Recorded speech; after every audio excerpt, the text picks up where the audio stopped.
प्रवासी परम पूज्य श्री नित्यानंद जी महाराज गोतर के वाले और हमारे भारत विकास परिषद पालनपुर स्थापक ट्रस्टी श्री सतीश दादा જે હુલામણો સતીશ દાદા તરીકે આપણે ઓળખીએ છીએ તે અને પૂર્વ પ્રમુખશ્રીઓ ભારત વિકાસ પરિષદના શાખા મંત્રીઓ અને અમારા સાથી ભરતભાઈ પંચાલ અને પાલનપુરના પ્રથમ નાગરિક નગરપાલિકાના પ્રમુખ શ્રી ચમનભાઈ સોલંકી સાહેબ અમારા આમંત્રણને માન આપીને વધારે શ્રી અનિકેતભાઈ સાહેબ અને અમારા આમંત્રણને માન આપીને વધારે પ્રાંતના અધિકારીશ્રીઓ સરકારી અધિકારીશ્રીઓ વિવિધ શાખાના પ્રમુખશ્રીઓ મંત્રીશ્રીઓ દાતાશ્રીઓ પત્રકાર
આપણા ધારાસભ્ય સભ્ય માટે મને એક વાત એ કહેવી છે કે સદાય નમ્ર એમનો સ્વભાવ અને લોકો માટે સદાય દોડતા રહેવું એ એમનો અવિર્ભાવ એટલે તેઓ ભારત માફ કરશો પાલનપુરના મત વિસ્તારના સમારોહમાં તેમની વિશેષ ઉપસ્થિતિ છે તેવા સતીશ દાદાને આવકારતા આનંદની લાગણી અનુભવી છે.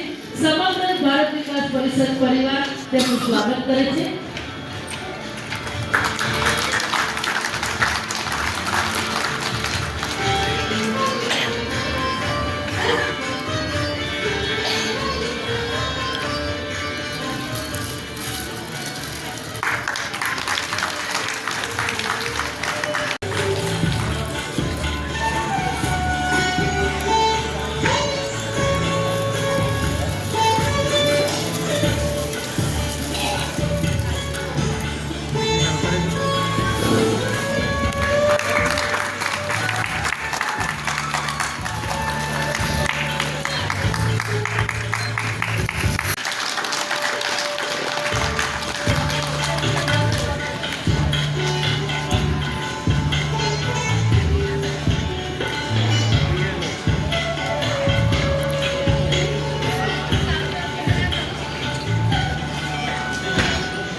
સોલંકી માટે એક વાત એ કરીશ કે હમણાં પાલનપુરની અમુક એવી જગ્યાઓ છે કે જ્યાં ડમ્પિંગ એટલે કે કચરાનું નિકાલ થાય છે એવી જગ્યાઓને ખુલ્લી કરાવી મને ગમતી મોજ છે ને પાછી રોજ છે સૌને ઘેરું લગાવે બનતી તાનમાં ઝૂમીને શાનમાં નાચે ને સૌને નચાવે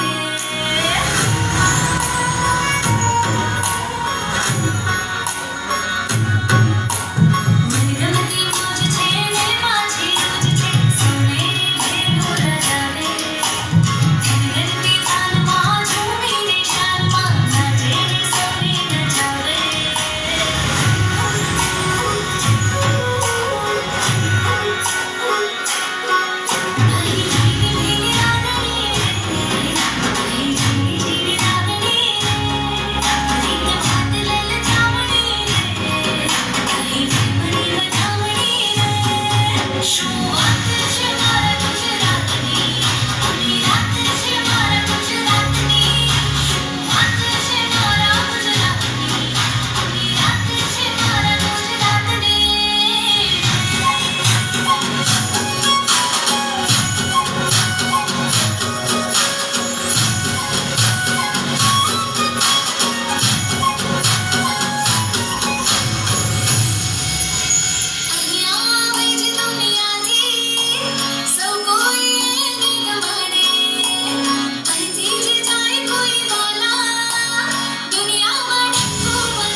વાહ અતિ સુંદર ખૂબ સુંદર બહેનોનો જે ડાન્સ ત્રણે ત્રણ કૃતિ મજા આવી બધાને તો જોરદાર તાળી દીધી આપણા કલાકારો માટે આજનો જો કલ્ચર પ્રોગ્રામ કર્યો છે હું અરવિંદ ડાન્સ એકેડમી દ્વારા આપણે એક જ વીકની અંદર આ પ્રોગ્રામ તૈયાર કરેલો છે આર્ટિસ્ટોએ રાત દિવસ પ્રેક્ટિસ કરીને આ પ્રોગ્રામ તૈયાર કર્યો છે એ બદલ એટલો ખૂબ ખૂબ આભાર માનું છું સાથે સાથે ગૌરવ ચૌધરી જેમને ડિરેક્ટ કર્યું છે અને આ સ્ટોરી રાઇટ કરી છે એમને હું સ્ટેજ પર બોલાવીશ જોરદાર તાળી થઈ જાય એમની માટે વિડીયોની એડિટિંગ તમે જોયું એ મિલન બારોટ સરે કરેલું છે વોઇસ અંદર જે એડ હતો એ દેવરાજ ભાટિયા મગન લોહાર રતિલાલ ચૌહાણ પંકજ લીંબાચિયા ગૌરવ યસ સર અંકિતા ગૌતમ ધ્રુવ જોશી મયુર પંડ્યા વિજયભાઈ હાર્દિક અને દિશાન આ લોકોનો ખૂબ ખૂબ આભાર માનું છું સાથે સાથે જય રાવળ સ્ટેજ પર આવશે જેને પ્રોડક્શન સંભાળ્યું છે મગન લોહાર પણ સ્ટેજ પર આવશે જે પ્રોડક્શનના સંભાળી રહ્યા છે એમના માટે જોરદાર તાળીઓ થઈ જાય થેન્ક યુ સો મચ નમસ્તે સૌને જ્યારે પ્રથમ વખત નક્કી થયું કે ભાઈ આપણે એક સાંસ્કૃતિક કાર્યક્રમ કરવો છે ત્યારે અરવિંદજી મને મળવા માટે આવેલા કારણ કે એમની સાથે અમારો અનુભવ બહુ સારો હતો રિજન કક્ષાની જ્યારે આપણે ભારત કોજાનો પાલનપુરમાં કરેલી ત્યારે જે પણ સાંસ્કૃતિક કાર્યક્રમ હતો એનું સંચાલન એમની એકેડમી દ્વારા જ કરવામાં આવ્યું અને એ વખતે જ્યારે ઓફિસે મળવા માટે આવે ત્યારે મને એવી કીધું કે આપણે શું કરવા માંગીએ છીએ ત્યારે ભારત વિકાસ પરિષદની ખાલી એમને જે આપણી ફિલ્મો બનેલી હતી ફિલ્મો એમને બતાવી માનનીય જગદીશભાઈ અગ્રવાલ આપણા મુખ્ય મહેમાન એ ઉપસ્થિત થઈ રહ્યા છે. એમને જોરદાર તાળીઓથી આપણે વધાવીએ. જગદીશભાઈ આગળ સ્થાન ગ્રહણ કરશે. જગદીશભાઈ વેલકમ. જગદીશભાઈ ત્યારે ભારત વિકાસની ફિલ્મ જોઈને એમને કહ્યું કે આપણે પાલનપુરની 25 વર્ષની ઝાંખી કેમ ના બતાવી શકીએ. તો એ ઝાંખી બતાવવાનો પ્રયત્ન એમને બહુ સરસ રીતે નિભાવ્યો છે. જેટલા પણ એક ટાઈમના 12 પ્રમુખો છે, પ્રમુખોના કાર્યકાલને પણ એમને આવરી લીધો છે. આપણી સંસ્કૃતિ, આપણો ધર્મ, દરેક વસ્તુનું એમને સનાતનનું પણ એનું મૂલ્ય સમજાયું છે. અને જ્યાં જ્યાં શૂરવીરતાની વાત આવે છે તો શૂરવીરતા પણ એમને એવી સરસ રીતે બતાવી છે. તો એમની એકેડમીની અંદર જેટલા બી મિત્રો છે બધાનો ભારત વિકાસ પરિષદ ખૂબ ખૂબ આભાર માને છે અને જોરદાર તાળીઓ કરવા જોઈએ.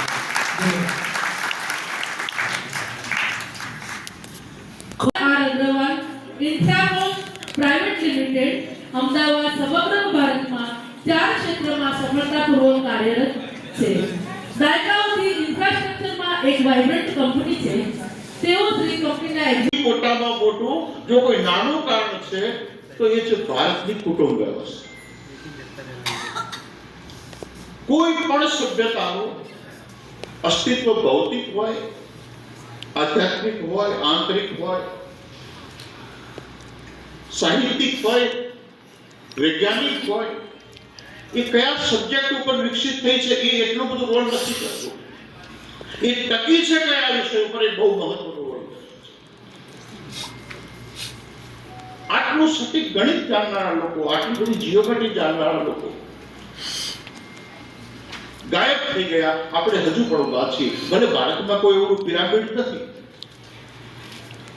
ભારતે આંતરિક જગતની જે છે ખોજ કરી છે ને એને આપણે ટકાવી રાખવામાં ખૂબ મોટી મદદ કરી છે. પણ આંતરિક જે ભૂમિકા છે ટકી જવાની, એનું મુખ્ય પરિબળ શું છે? તો મુખ્ય પરિબળ એનું કુટુંબ છે. અને કુટુંબ પ્રથા આટલી બધી દ્રઢ કેમ છે?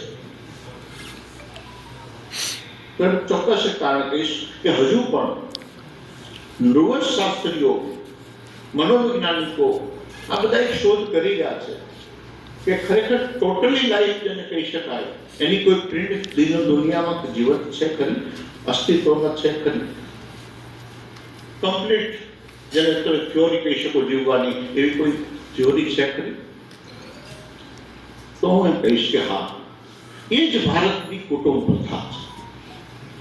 અને ભારતની કુટુંબ પ્રથામાં બીજામાં ફરક એ રહ્યો, જે સંસ્કૃતિઓ વિભાજિત થઈ ગઈ અથવા તો સમયની સાથે જે નષ્ટ થઈ ગઈ, પોતાની ઓળખાણ ના જે જાળવી શકી, એ બધી જ સંસ્કૃતિઓ કાળના ગર્ભમાં એટલા માટે ખપી ગઈ કે એમણે બધે ઉપયોગ ગણિતનો કર્યો. જો એમણે 12 ગણિતનો ઉપયોગ કર્યો હતો તો પ્રોબ્લેમ નતો, કારણ કે એની તો નિશાનીઓ છે, એના તો સિગ્નેચર છે.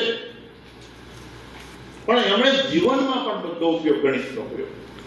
અને એટલે એ લોકો કબીલાઈશાહી બન્યા. આખા વિશ્વમાં જો 2 ભાગ તમે પાડો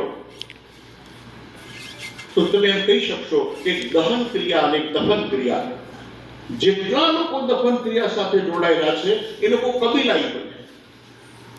અને જે લોકો કબીલાઈ બન્યા તો કબીલાનું એક ગણિત હોય કે ટોળાની બહાર જશે, મરી જશે.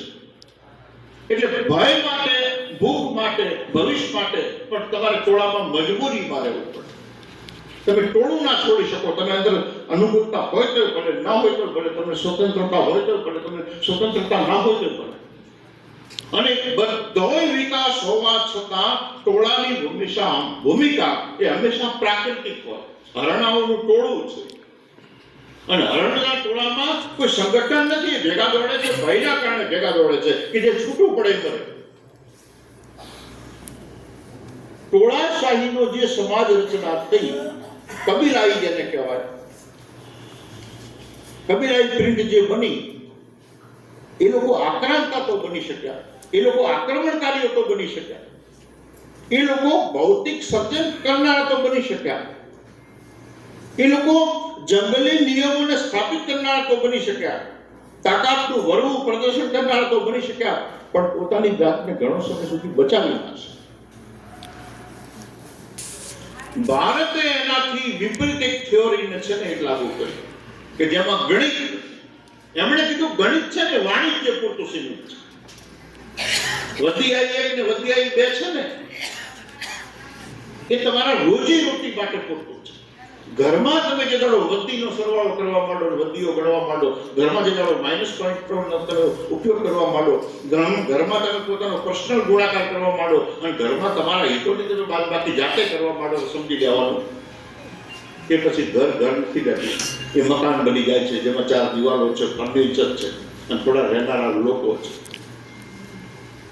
ભારતે લાગણીઓ પર બહુ પ્રભાવ મૂક્યો, બહુ ભાર લાગણીઓ પર મૂક્યો. ભારતનું સૌથી મોટું જે એકમ છે ને એ ભૌતિક એકમ ગ્રામ છે અને કૌટુંબિક એકમ લાગણી છે. ગ્રામનો બહુ મહત્વનો શબ્દ છે.